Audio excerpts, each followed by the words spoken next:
So this lovely lady we have up front here is Emerald. She was born in 2019.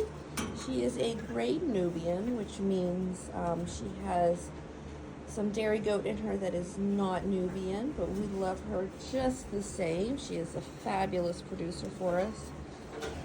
Up front here we have Diamond. She is one of our oldest goats here on the farm. You were born in 2016, 8 years old. And she has this lovely furry coat. She's got some cashmere in there. She's just so cute with all that curls. Pretty soon we'll be shaving her for various shows, but for now, she's pretty cute.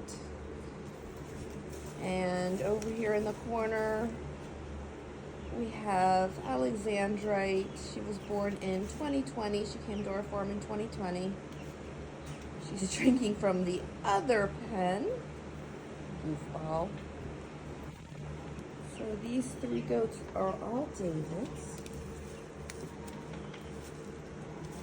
And they are all due.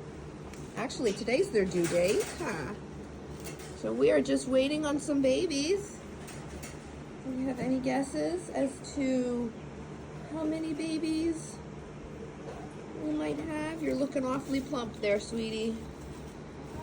Yeah, how many do you have?